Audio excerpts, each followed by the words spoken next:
Hello and welcome back to Radio 1. So this is part 4 of the Radio Professional.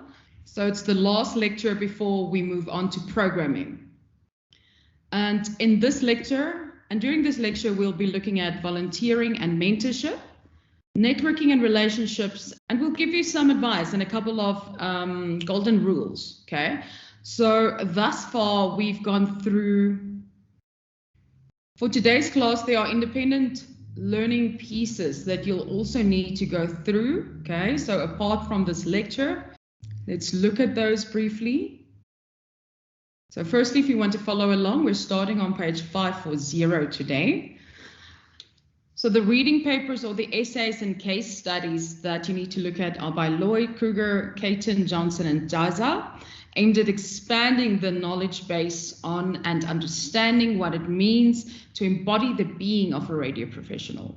Okay, and then I want you to read David Lloyd's chapter on a long career remaining in work in a competitive industry and improving, as well as getting into radio, the right route to the right job, from How to Make Great Radio, Tips and Techniques, page 253 and page 279. So we've gone through the audio portfolio. We've gone through the digital portfolio. We've gone through the experience log, both for on and off air. And now we're looking at those last 2 points, which, like I said, volunteering, mentorship, networking and relationships, career advice and golden rules, and creating a professional CV.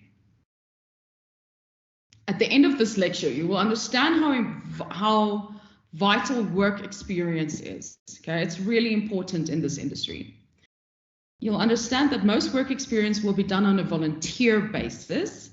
You'll know where to find work experience, understand the nature of networking and relationship building, know what an always-on marketing approach is and how it applies to you. Know the golden rules when applying for a job, understand the importance of a professional CV, and know how to write an effective cover letter. So at this point, let's say you've been putting in hours of work because you've started a vlog, a blog, a podcast, you started creating, researching content, and you've started publishing this piece of content that you've started creating because you know that you need to start creating a body of work to show your future employee. Now you want to take the next step, which is and start volunteering at a community radio station.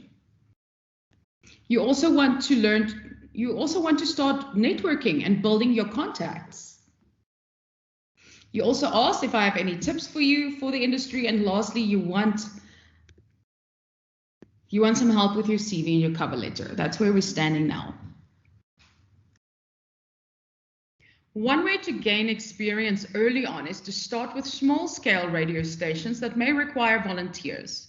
Community radio stations, campus radio stations, and online radio stations that are listened to by specific audiences can offer opportunities for volunteer work and may be willing to offer graduates the opportunity to work in a variety of roles. This is valuable training, and although it may not be financially rewarding, it's the best way to develop a strong portfolio and a deeper understanding of the industry. Smaller radio stations usually look to the community in which they serve when recruiting volunteering staff. This is because they need employees who have a good understanding of the surroundings of the surrounding community, and who will help to develop a strong image for the station. So for example, consider radio stations that serve a religious or a cultural community that you are part of, or that have a niche programming plans that you can participate in because you have the knowledge about their specific content. These are good places to learn more about the industry and to develop your skills. Small community radio stations see volunteerism as fundamental to how they staff their station. People in such positions typically don't get paid a salary, while some provide a stipend. Most are unpaid. These radio stations can't afford to pay, unfortunately. Many radio stations that make use of volunteers have other ways of rewarding them for their work they do. So, for example, by affording them tickets to attend events or providing travel expenses to attend conferences and training opportunities.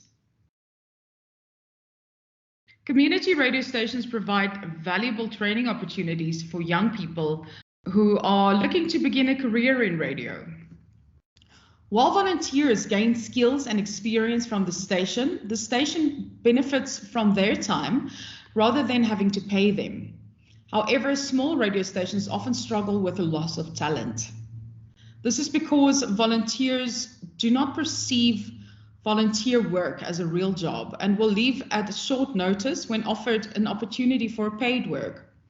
As a result, smaller radio stations may develop volunteer contracts that outline volunteers' obligations to the station. Such contracts usually include a commitment to work for a certain period of time and require a set notice period for when a volunteer decides to leave. This is important as the station will need to plan and train a replacement for when the volunteers move on to a permanent or a salaried job.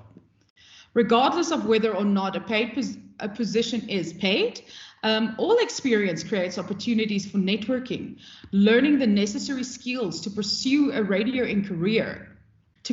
career in radio, and improve your skills for the future. Some stations have internships or mentorship programs that you can apply for. This will give you a deeper understanding of each role at a station by allowing you to support and shadow the people already in their positions. This is an excellent way to obtain a thorough understanding of each role and its requirements. Moreover, it will provide you with an edge when applying for a position within the radio structure, as you will have experience in more than one position. Many radio stations identify talent from their internships or mentorship programs, train them up, and then appoint them to entry-level positions.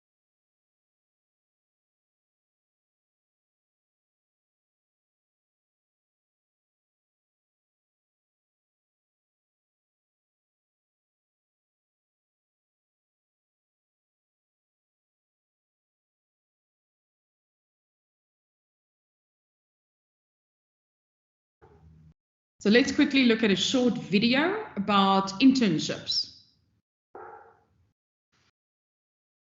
Nobody tells people who are beginners, and I really wish somebody had told this to me, is that all of us who do creative work, like, we get into it, and we get into it because we have good taste. But it's like there's a gap that for the first couple of years that you're making stuff, what you're making isn't so good, okay? It's not that great.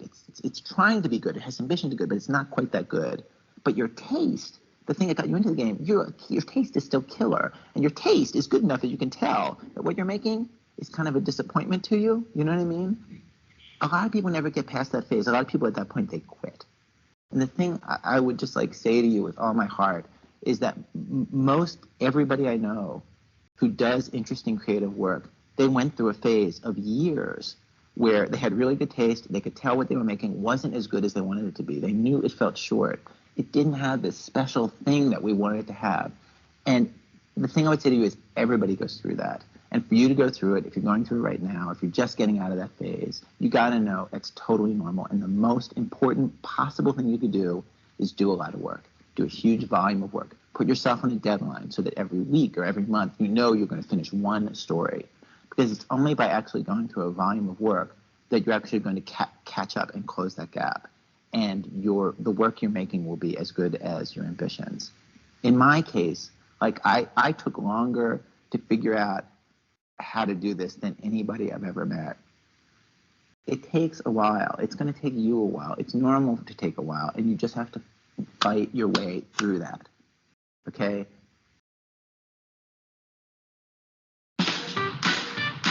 If you're looking for a job, it can seem like everything requires 3 to 5 years of experience. In fact, experience can be the crucial factor in who gets hired and who doesn't. Employers love experience. But data also shows that post-secondary education is essential for higher lifetime earnings. So how can you get both education and experience? Internships. According to a 2012 study by the National Association of Colleges and Employers, 59% of businesses hired their paid interns as new full-time employees. This may be why 65% of 25 to 32-year-olds in the labor force said more work experience while in school would have helped them get the job they wanted. By cultivating the professional networks and skills you'll need to succeed, internships can really improve your employability regardless of what you're majoring in. In fact, a recent Auburn University study showed that interning in a career field could be even more important than majoring in that field when it comes to getting a job interview. And while unpaid internships were a big thing in the past, the U.S. Department of Labor now issues legal guidelines that encourage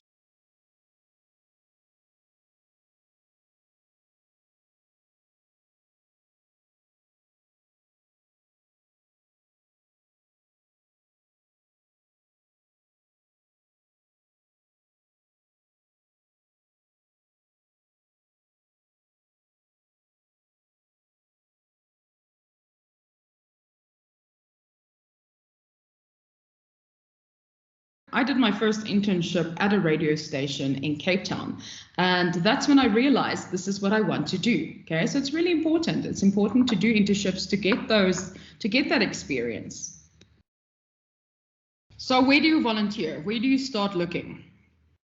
The SABC does volunteerships every year, or looks for volunteers every year, the same as places like MultiChoice. 5FM does an internship. And then YFM. So let's quickly read. So page 541, the Y Academy. The Y Academy, established by YFM, has operated in Johannesburg for the better part of a decade. A lot of popular on-air personalities that we know today had their first entry point into the radio industry at the Y Academy. Some of those examples are Thando Tebete, Miss Cosmo, and Smash Africa. Every year, the Academy accepts 10 interns for a 9-month program, which runs from April until December. Interns learn from the station's operational staff, who are dedicated Y Academy trainers and guest lecturers. They also have the opportunity to participate as on-air presenters, producers, news anchors, and technical producers. The objective of the Y Academy is to act as a stepping stone for graduates to learn about the workplace, as well as to help them secure a job within the industry. The Academy operates as a part of the station and the YFM brand, making its interns a formal part of the organization. YFM lists topics covered in the Y Academy program as follows: radio as a medium for communication and as an art form, the history and the future of radio, the role of digital media in the radio business, developing a personal brand, station branding, day-to-day operations of a station, day-to-day operations of the on-air team, independent and exclusive content creation, the station's marketing plan, YFM's digital assets, including the YFM app, creating content and a social media team, and developing the weekly vlogs and blogs. If you want to know more about the Y Academy, you can look at their website, www.yfm.co.za. The only requirements that they have is that you are between 18 and 25. You need to be South African. You need to have a love for radio, and you need to know the station a bit. So in other words, you need to listen to YFM. So Jacaranda does a news internship. And then there's the SABC internships, and they do radio internships, they do media internships, sport internships, journalism, aka news studio production, news archives, marketing, SABC sport, television, TV, IT, human resources, travel officers, compliance, monitoring and operations, finance and logistics. So they do a lot of different types of internships. Their requirements differ. Okay, so I'd urge you to just go and have a look at that if that's something that you'd be interested in. Heart FM also does internships on a yearly basis. So there are a few opportunities out there for interning. So networking and relationships. And again, there's another video. This is a video-filled class. Why is networking important? Why is it so important that you have good contacts?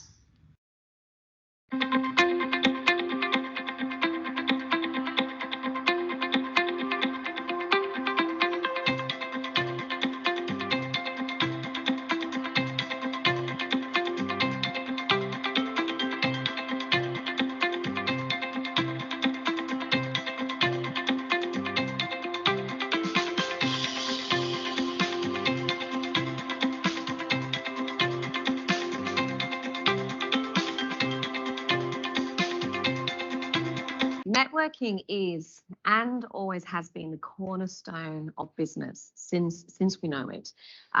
In fact, it's a cornerstone of business in terms of the ability to connect and interact with human beings, with each other, to drive business. The thing is, that adage, it's not what you know, it's who you know, has significantly more weight than ever before in this 21st century world of business.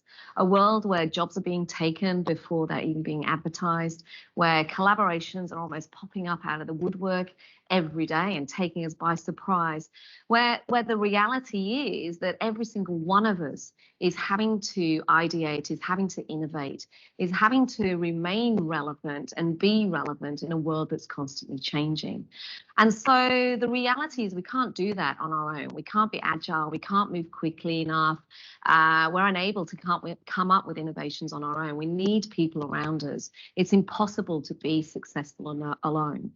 So those of you that think you can do it alone, it's absolutely rubbish. We need to have people around us. We need to make sure we network, but the key is networking effectively. Networking in a way that is adding value to you and the people that you're working with. Networking that's adding value to your thinking, your mastery, your expertise, and ultimately networking that's going to future-proof yourself, your career, and your business. There is no doubt in my mind that networking absolutely still matters in this busy, volatile, uncertain world in which we're living in. But the most important thing is, who are the people around you? What is the network of you that you are building to guarantee your future success?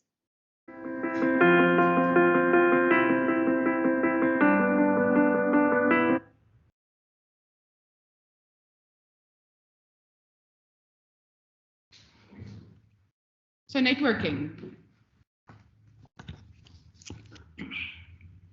When a job becomes available at a radio station, it's likely that the hiring manager has already pinpointed certain talents they would like to attract. They'll likely have files of demos and CVs of people who have previously approached them for other opportunities and didn't succeed at the time. Part of the job of the management team at a radio station is to monitor what other players in the industry are doing. This means that they will already have an idea about who should replace an employee who is leaving the station. In this way, it's beneficial to know the people who make the decisions. In order to achieve this, you need to establish an always-on marketing campaign for yourself.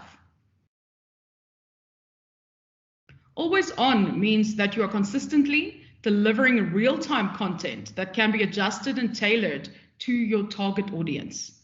This has become a popular advertising style for many businesses.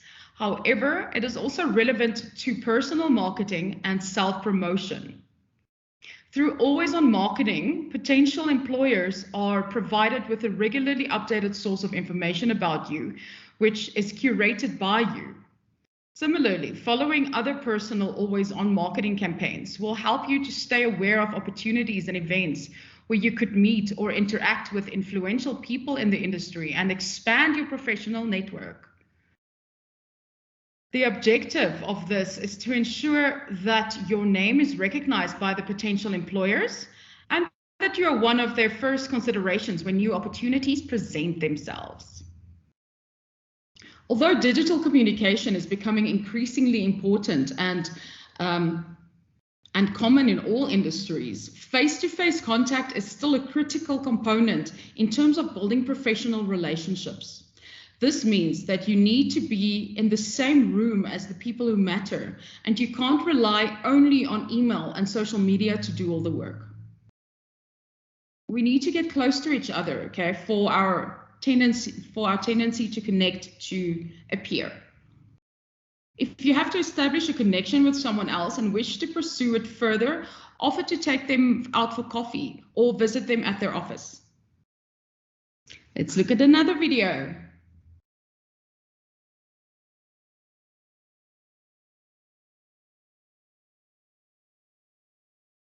Hi, it's Elliot here from Kent Teach. Today, we're going to tell you our 6 golden rules of job applications. Number 1, read the advert carefully. Ensure you read additional documents thoroughly and try to include keywords from the advert in your reason for application, demonstrating how you meet the criteria listed on the person specification. Think about the person reading the application forms, especially if you're applying for a sought-after role which is likely to attract numerous applicants. Don't let your submission stand out for the wrong reasons. Ensure your application form is easy to read, covers the requirements of the job, and provides clear and relevant examples to back up what you're writing. If you're completing the school's own downloadable application form, make sure that the font you use is easy to read and looks professional. Number 2, tailor your application for each role. Always tailor your reason for applying for every vacancy you apply for. Try to include the name of the school, the job title, and any aspects of the role that appeals to you. It's always too easy to copy and paste text from a generic statement. This will stand out a mile. Number 3, check your application. Always double check your application form before clicking the submit button. Better still, ask a friend or family member to read it for you, as it can be easy to miss mistakes yourself. Spelling and grammatical errors won't give a good first impression and can be the difference between you being invited to interview or being unsuccessful in your application. Number 4, visit the school. This is common practice in the education sector for candidates to visit the school before applying for a vacancy. Visiting the school will show that you are committed and will also give you lots to write about in your application. Number 5, do your research. Job applications are a two-way process which will help you decide if the school and the vacancy are right for you. Look at the school's website and read the latest Ofsted report to find out as much as possible about them. Not only is this knowledge useful should you be interviewed, but it can also help you decide if you want to apply in the first place. And finally, number 6, ensure you have quality references. Always check with your referees before putting them on the application form that they are happy to be approached for a reference. In education, referees will be contacted prior to the job interview, so make sure you supply the correct contact details so they can be easily contacted. To find your next role, visit kent-teach.com. By the time a job becomes available to you, you hopefully will have established a contact at the station at which the job is being offered. This is where careful networking and keeping in touch with your contacts will afford you the opportunity to inquire about the job and will give you an advantage when applying for it. So let's look at a few tips, okay? Read the job specification like they just said. Know the details of the job specification and formulate examples of how you fit into the requirements, linking it to your experience log. Educate yourself about the station and prepare examples of things that have happened on air. This will show your potential employers that you actually listen to the station. Find out who is hiring for the position. Do your research and learn who is hiring. Find out as much as you can about them so that you can readily discuss their work and what they have contributed to the station. This will aid in you having a knowledgeable conversation. If you're offered an interview, try to discover who the interviewer will be so that you can prepare even more. Thirdly, know your statistics. Know the listenership numbers, the revenue numbers, the awards that they've won, who are their leading clients. Research facts about the station that are specific so that you can speak about the station in a relevant way and ask valuable questions. Do things in person. If you've been offered an interview, you should try to be there in person. Not only does this help to make more of a personal impression, but it also shows the interviewer that you're willing to put in the effort for the job. Prepare questions. Normally at the end of an interview, you will be asked whether you have any questions. It's imperative to have questions that show that you're interested in the station and the role itself, and not only the salary and the leave allowance. Some useful questions might be things like, how many people are in the team that you would be joining? What type of snooping routines does the station follow? Would the role allow you to help with upcoming events? Would you be able to support the station's mentorship program as a member of the team? What is the process behind running a particular event, promotion, or campaign? What does it take to be successful at the station? And then personally for me, a very, very important point is to fail forward. In your career, there will be more times that your application for a job is rejected than it will be successful. This is true for everyone. The important thing is to get as much useful feedback on why you were not the favorite candidate, and then to learn from that feedback so that you can improve for next time. If you went for an interview or were asked for your demo, ask for feedback or advice. Don't argue with the interviewer or try to defend yourself. Rather, listen and take note for next time and thank the person for taking the time to help you. Remember, there's no secret formula to getting a job in radio. If you meet all of the requirements for a specific job, you may not be the correct person for the position. This is why persistence, patience, and continually honing your craft is vital. Once you are working in the industry, you should ensure that you do what you can to open doors for budding radio industry employees. Moreover, remember who helped you get in and ensure that you always give them credit for that. It's also vital to remember how long it took, how much work you put in, and how many rejections you had to endure.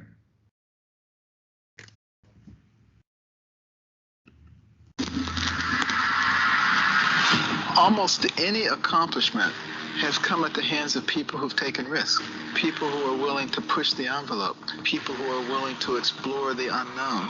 We will never make progress unless we're willing to take risks.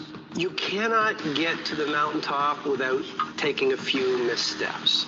Failure is not a bad thing. Ask yourself, what's the opportunity from the failure, and get in it again, because when you get to the last hour of your last day, it will not be the failures you regret, it'll be all the risks you didn't take. You cannot let a fear of failure stop you from doing what's going to make you great. You cannot succeed without this risk of failure. You must go out and you must take these risks. Do what's uncomfortable and scary and hard, but pays off in the long run. Be willing to fail. Fail, pick yourself up, and fail again. Live like this as best you can, and I guarantee you will look back on a life well lived. Just because you fail doesn't mean you're a failure. There's so much power in failure because you learn so much from it. I believe in you. I know you can do it, all right? The one thing you can do is give up now and quit. What you can do is bounce back. What you can do is be resilient. What you can do is turn that whole thing around and become great. But the worst thing you can do is quit. So don't quit, don't give up, don't give in, hang in there. If I don't win, I showed up, I gave my valiant effort. And tomorrow I'll do the same thing. And I'll continue to throw shit against the wall. And something will stick, which will never define me. It'll just re-motivate that my tactics work. Every day I'll throw more up there and try it again, and I'll never get comfortable. I want you to fail forward. I want you to get to a place in your life that every mistake you make, every setback you get, right? Every obstacle that you don't overcome, every barrier you can't climb.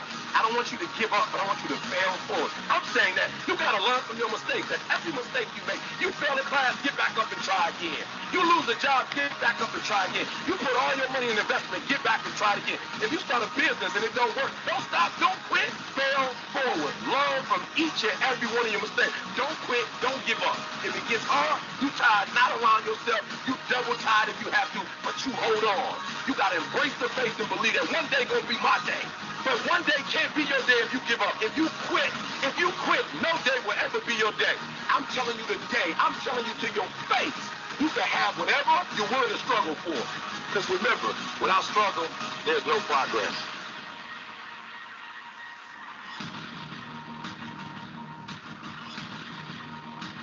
So fail forward.